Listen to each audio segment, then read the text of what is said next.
Hello student, स्वागत है आपका यूपीएससी पर डीएस में, जिसमें हम पढ़ रहे हैं दृष्टि 2023 के बारे में, जो 1 मई 2022 से 15 अप्रैल 2023 तक के करंट अफेयर की समसामयिक की घटनाओं को कंप्लीट करता है। इसमें अभी तक हमने जो आर्थिक परिदृश्य पढ़ रहे हैं, इसमें अभी तक हमने 2 टॉपिक को कंप्लीट कर लिया है। मतलब 2 लेक्चर हमारे कंप्लीट हो गए, एक केंद्रीय बजट और एक उत्तर प्रदेश बजट के बारे में। इसमें हमारा ये तीसरा टॉपिक आता है प्रमुख नीतिगत दस्तावेज और उनके घटनाक्रम के बारे में पढ़ेंगे कि क्या इस 1 साल के अंदर में हुए हैं। तो चलिए पहला टॉपिक पढ़ते हैं। पहला आता है मौद्रिक नीति वक्तव्य 2023-24 के बारे में। 6 अप्रैल 2023 को भारतीय रिजर्व बैंक के गवर्नर शक्तिकांत दास की अध्यक्षता वाली मौद्रिक नीति समिति द्वारा मौद्रिक नीति वक्तव्य 2023-24 जारी किया गया। किसकी अध्यक्षता में? भारतीय रिजर्व बैंक के गवर्नर शक्तिकांत दास की अध्यक्षता में, और मौद्रिक नीति समिति द्वारा मौद्रिक नीति वक्तव्य 2023-24 जारी किया गया। उल्लेखनीय है कि भारतीय रिजर्व बैंक द्वारा विगत 10 महीने मतलब मई 2022 से फरवरी 2023 तक में लगातार 6 बार रेपो दर में वृद्धि करने का निर्णय लिया गया था और इस बार की मौद्रिक नीति में अपरिवर्तित रही है। मौद्रिक नीति द्वारा घोषित दरों के बारे में देखते हैं। पहला, आरक्षित अनुपात में उधार नीतिगत दरें, उधार नीति जमा दरें, इन सबको देखते हैं, जिसमें आरक्षित अनुपात में आती हैं CRR और SLR। CRR जो प्रेजेंट में है 4.50% है और SLR 18% है। जो एग्जाम में पूछे जाते हैं कि वर्तमान में CRR कितना है या SLR कितना है और कितनी उधार दरें हैं, जैसे रेपो दर, बैंक दर, रिवर्स रेपो दर, ये प्रेजेंट में कितने % है, इससे रिलेटेड क्वेश्चन पूछे जाते हैं। दूसरा आता है नीतिगत दरें में। पहला आता है रेपो दर 6.50% और दूसरी आती है स्थायी जमा सुविधा दर SDFR, यह 6.25% है, और तीसरी आती है प्रत्यावर्तनीय रिवर्स रेपो दर, यह 3.35%, और चौथी आती है बैंक दर जो 6.75% है, और पाँचवीं आती है MSF रेट जो 6.75% होती है। इसको आप याद कर लीजिएगा। इसके बाद तीसरे नंबर पर आती है उधार या जमा दरें आती हैं। उधार दर में आधार दर और बचत जमा दर आती है। आधार दर में 8.75 से यह 10.10% होती हैं और बचत जमा दर में यह 2.70 से 3% होती हैं। यहाँ पर दरें हैं। 8 अप्रैल 2022 से लागू स्थायी जमा सुविधा दर, जिसने प्रत्यावर्तनीय रिवर्स रेपो दर का स्थान लिया है, नीतिगत रेपो दर से 25 आधार अंक कम रहेगी। क्या कितना कम रहेगी? 25 आधार अंक। और ध्यातव्य है कि वर्ष 2014 में उर्जित पटेल समिति की रिपोर्ट में स्थायी जमा सुविधा दर की सिफारिश की गई थी, जो 8 अप्रैल 2022 को भारतीय रिजर्व बैंक की नीति का हिस्सा बनी। यह कब की गई थी इसकी सिफारिश? 2014 में उर्जित पटेल समिति की रिपोर्ट में। और यह कब हिस्सा बनी? यह RBI की नीति का हिस्सा बनी 8 अप्रैल 2022 को। अब पढ़ते हैं सिटी फाइनेंस रैंकिंग 2022 के बारे में। 20 मार्च 2023 को आवासन एवं शहरी कार्य मंत्रालय भारत सरकार द्वारा सिटी फाइनेंस रैंकिंग 2022 पोर्टल www.cityfinance.in/रैंकिंग को लाइव कर दिया गया। देश भर में शहरी स्थानीय निकाय अब पूरी तरह से डिजिटल और 100% पेपरलेस प्रक्रिया के माध्यम से इसमें भाग ले सकता है। उल्लेखनीय है कि 28 दिसंबर 2022 को आवासन और शहरी कार्य मंत्रालय द्वारा शहरी कायाकल्प यात्रा को अगले स्तर तक ले जाने हेतु 2 पहलों की शुरुआत की गई है, जिसमें 2 पहले हैं। पहली आती है सिटी फाइनेंस रैंकिंग 2022, दूसरी आती है सिटी ब्यूटी कॉम्पिटिशन, ये दूसरी है। सिटी फाइनेंस रैंकिंग 2022 का उद्देश्य भारत के शहरों की वर्तमान वित्तीय स्थिति की गुणवत्ता और वित्तीय प्रदर्शन में समय के साथ सुधार के आधार पर उनका मूल्यांकन कर उन्हें पुरस्कृत करना है। सिटी फाइनेंस रैंकिंग 2022 में भाग लेने वाले ULBs का मूल्यांकन निम्नलिखित 3 मानदंडों के आधार पर और 15 संकेतकों के आधार पर किया जाता है। इसमें 3 मानदंड हैं: संसाधन जुटाना, व्यय प्रदर्शन करना और राजकोषीय शासन। इसके अतिरिक्त शहरों को निम्नलिखित 4 जनसंख्या श्रेणियों में से किसी एक के अंतर्गत उनके स्कोर के आधार पर राष्ट्रीय स्तर पर स्थान दिया गया है, जिसमें आते हैं 4 मिलियन से अधिक, जो 4 जनसंख्या श्रेणियाँ जो विभाजित की गई हैं उसमें है। पहली की 4 मिलियन से अधिक, दूसरी आती है 1 से 4 मिलियन के बीच में, और तीसरी आती है 100,000 से 1 मिलियन के बीच, और जो चौथी आती है वह 100,000 से कम का स्तर होता है। मतलब 100,000 से कम, फिर 100,000 से 1 मिलियन, 1 मिलियन से 4 मिलियन और 4 मिलियन से अधिक। इसको 4 श्रेणियों में विभाजित किया गया। अब आता है सिटी ब्यूटी कंपटीशन का उद्देश्य भारत में शहरों और वार्डों द्वारा सुंदर, नवाचारी और समावेशी सार्वजनिक स्थान बनाने हेतु किए गए परिवर्तनकारी प्रयासों को प्रोत्साहित करना है।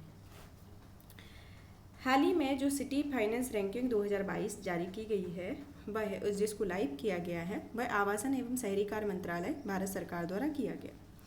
इसमें कहा गया है कि देश भर में शहरी स्थानीय निकाय का अब पूरी तरह से डिजिटल और 100% पेपरलेस प्रक्रिया के माध्यम से इसमें भाग ले सकते हैं, जिसमें 28 दिसंबर 2022 को आवासन और शहरी कार्य मंत्रालय द्वारा शहरी कायाकल्प यात्रा को अगले स्तर तक ले जाने हेतु दो पहलों की शुरुआत की गई है, जिसमें पहली आती है सिटी फाइनेंस रैंकिंग 2022 और दूसरी आती है सिटी ब्यूटी कॉम्पिटिशन।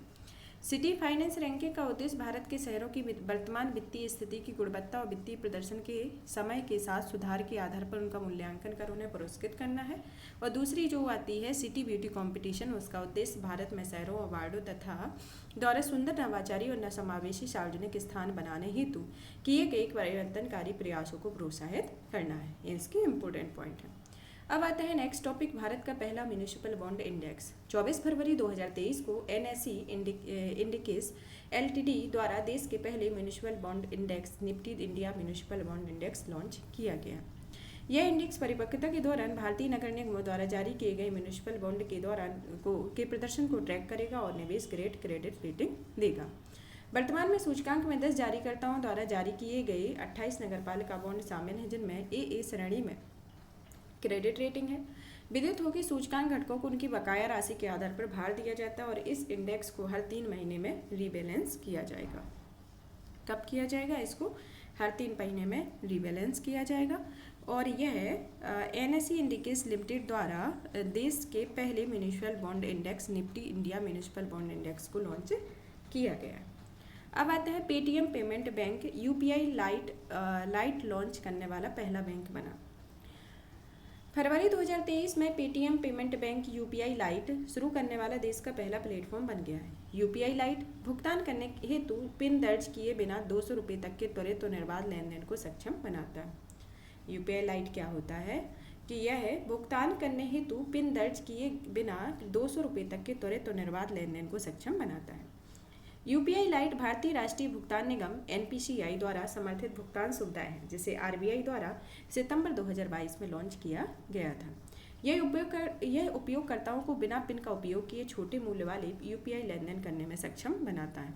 इसके अलावा उपयोगकर्ता बिना किसी शुल्क के UPI बैलेंस को कभी भी अपने बैंक में वापस स्थानांतरित कर सकती है। UPI लाइट एक डिवाइस वॉलेट है जो उपयोगकर्ताओं को इंटरनेट की आवश्यकता के बिना भी अपने डिवाइस वॉलेट में पैसे का उपयोग करके रियल टाइम में छोटे भुगतान हेतु सक्षम बनाता है। यह पेटीएम के माध्यम से सिंगल क्लिक के साथ रियल टाइम में लेन देन को भी सक्षम बनाता है। ये इसके इम्पोर्टेंट पॉइंट है। अब आता है उत्कर्ष 2.0 के बारे में। 30 दिसंबर 2022 को RBI के गवर्नर रविशक्तिकांत दास द्वारा भारतीय रिजर्व बैंक की वर्ष 2023-25 की अवधि हेतु मध्यम अवधि कार्यनीति रूपरेखा उत्कर्ष 2.0 के लोकार्पण किया गया।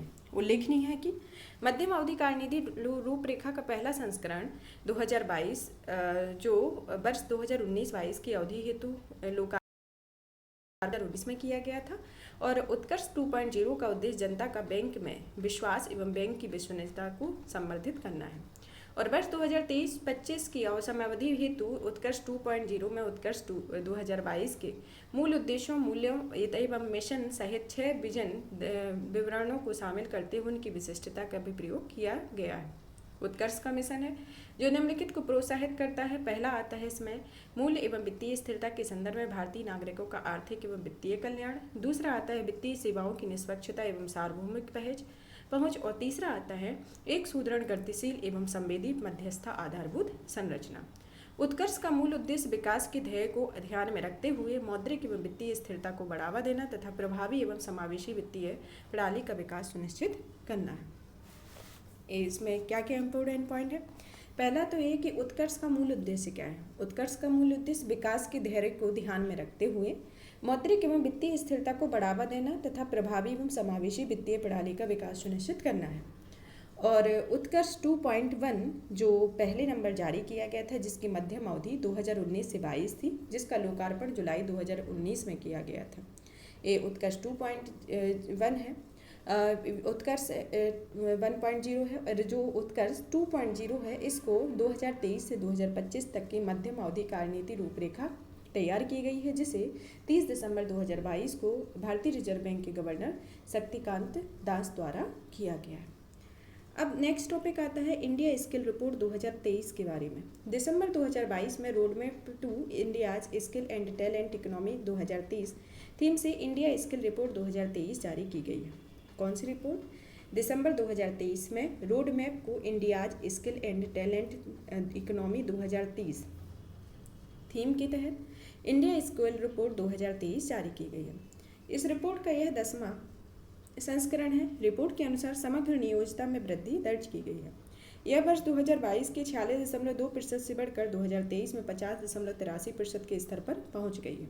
रिपोर्ट के अनुसार नियोजनीय प्रतिभा के संदर्भ में बी कॉम शीर्ष पर रहा, जबकि MBA दूसरे तथा बी फार्मा तीसरे स्थान पर रहा। इसमें कौन किस स्थान पर रहा? पहले स्थान पर B.Com, दूसरे स्थान पर MBA और तीसरे स्थान पर बी फार्मा। वर्ष 2023 में सर्वाधिक नियोजन गतिविधि संभावना वाले 3 राज्यों में पहला आता है महाराष्ट्र, कर्नाटक, तीसरा आता है दिल्ली NCR। उच्चतम नियोजिता या हाईएस्ट एम्प्लॉयटी वाले शीर्ष 5 राज्य या केंद्र शासित प्रदेश में पहला नंबर पर आता है उत्तर प्रदेश, फिर आता है महाराष्ट्र, फिर दिल्ली, फिर आंध्र प्रदेश, राजस्थान। और उच्चतम नियोजिता वाले शीर्ष 5 शहर में आते हैं मुंबई, फिर लखनऊ, मंगलौर, नई दिल्ली, पुणे। वर्ष 2023 की रिपोर्ट के अनुसार कार्य सहभागिता में 67% योगदान पुरुषों का और 33% योगदान महिलाओं का है।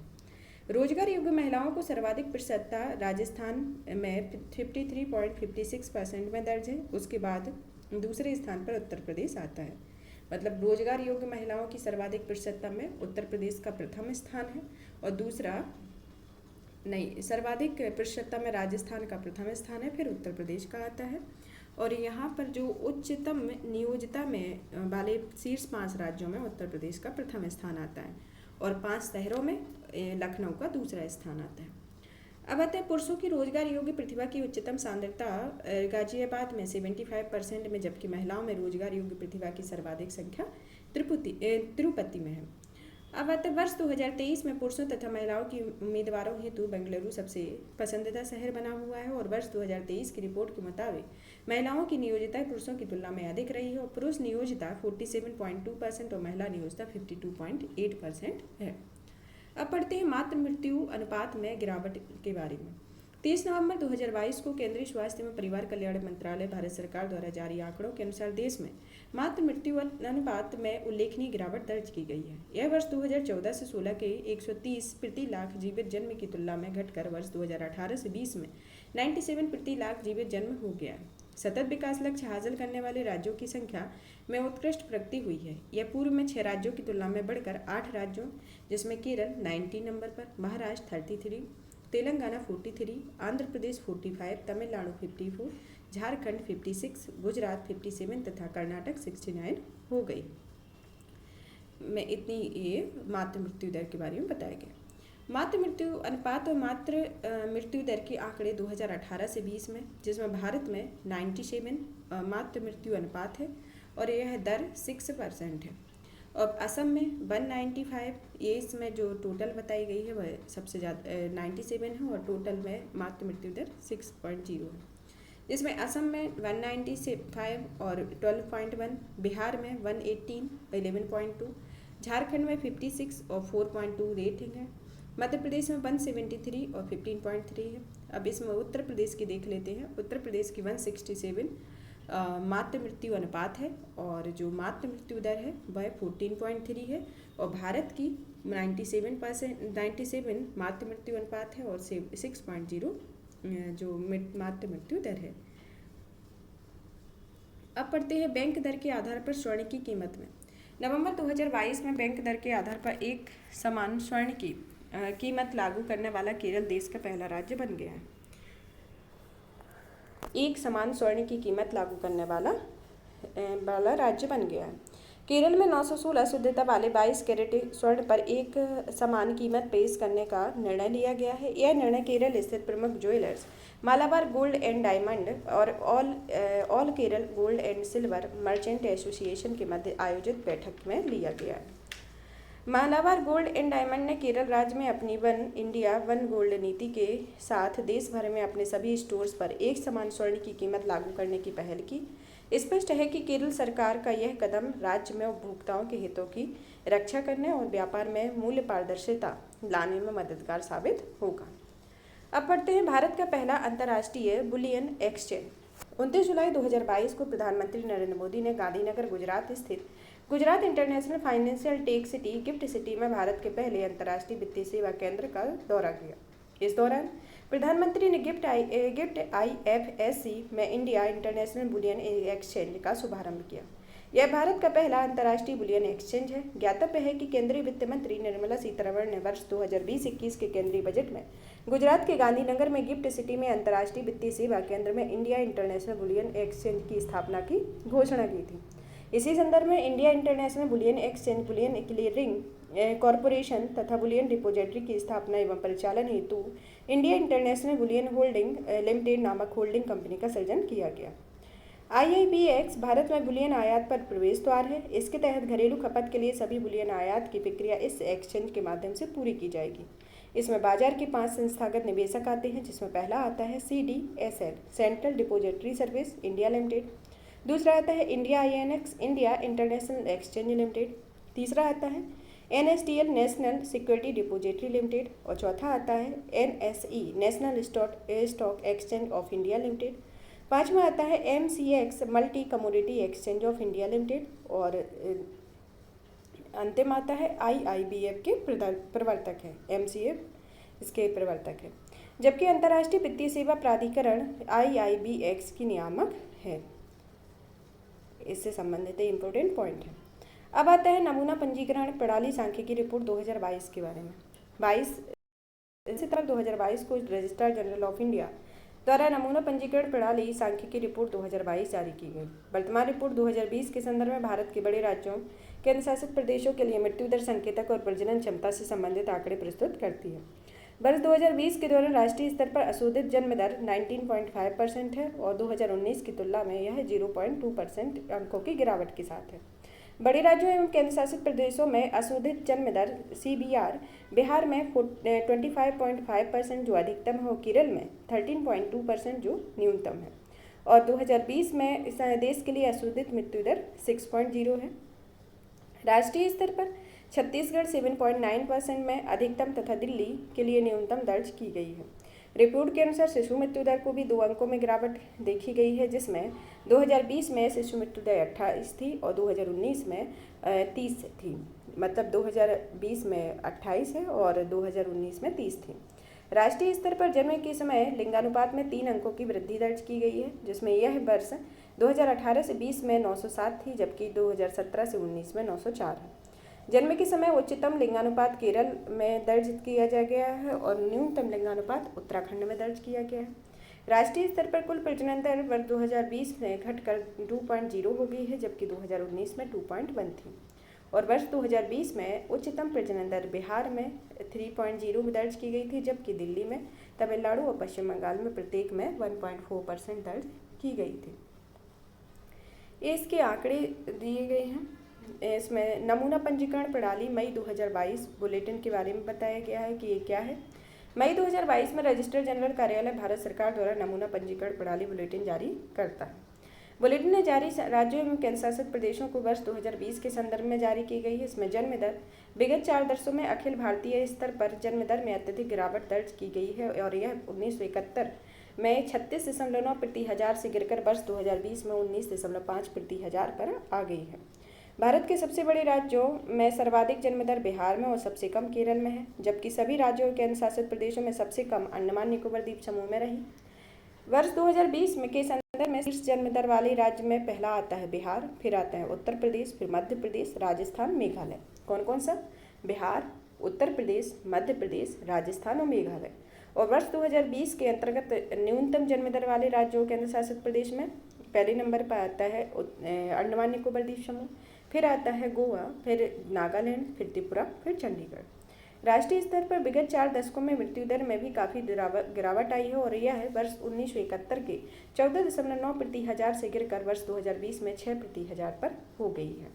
बड़े एवं छोटे राज्यों और केंद्र शासित प्रदेशों की तुलना करने पर मृत्यु दर सबसे कम दिल्ली में और सबसे अधिक छत्तीसगढ़ में की गई है। वर्ष 2020 के संदर्भ में शीर्ष मृत्यु दर वाले 5 राज्यों में आते हैं छत्तीसगढ़, ओडिशा, पंजाब, केरल और हिमाचल प्रदेश।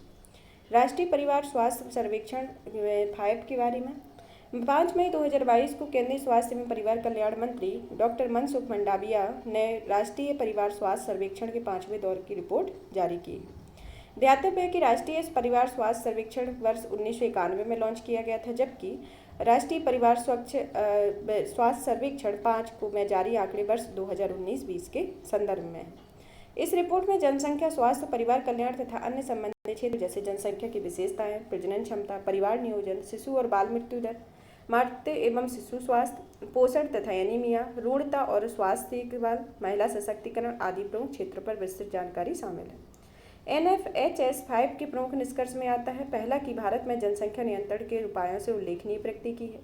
दूसरा, राष्ट्रीय स्तर पर कुल प्रजनन दर प्रति महिला बच्चों की औसत संख्या NFHS 4 और NFHS 5 के मध्य 2.2 से घटकर 2.0 हो गई है, मतलब 0.2% की गिरावट हुई है। भारत के सिर्फ 5 राज्यों में प्रजनन क्षमता की प्रतिस्थापन दर 2.1% हुई है। ये 5 राज्य हैं जिनमें आते हैं बिहार, फिर मेघालय, उत्तर प्रदेश, झारखंड, मणिपुर। समग्र गर्भनिरोधक प्रसार दर में देश में 54% से 67% की वृद्धि दर्ज की है। देश में संस्थागत जन्म में 79% से 89% हो गया और ग्रामीण क्षेत्रों में यह 87% था, जबकि शहरी क्षेत्रों में 94% था। संस्थागत जन्म में सर्वाधिक वृद्धि 27% अरुणाचल प्रदेश में हुई। इसके बाद असम, बिहार, मेघालय, छत्तीसगढ़, नागालैंड, मणिपुर, उत्तर प्रदेश और पश्चिम बंगाल में 10% से अधिक वृद्धि दर्ज हुई है। NFHS में उत्तर प्रदेश के प्रमुख निष्कर्ष में देखते हैं, जैसे कुल आबादी में लिंगानुपात शहरी क्षेत्र में 961 है तो ग्रामीण में 1036 और कुल आता है कितना है 1017। और जो 2000 NFHS की जो रिपोर्ट आई थी 2015-16 में, उसमें यह 995 था, मतलब कितना आया है टोटल 1017 से 995 या 995 से 1017। बेहतर स्वच्छता सुविधा का उपयोग करने वाली आबादी में 80.9 शहरी में और 64.8 ग्रामीण में और टोटल में आता है 68.8, जो पहले था 36.4। स्वच्छ ईंधन या खाना बनाने हेतु उपयोग करने वाले परिवार में 88.3 शहरी और 36.2 ग्रामीण में, जिसमें टोटल 49.5% और जो पहले 2015-16 में था 32.7%। 15 से 49 वर्ष की आयु की साक्षर महिलाओं में यह शहरी में 77.2 है, ग्रामीण में 62.4 है और कुल में आती है 66.1।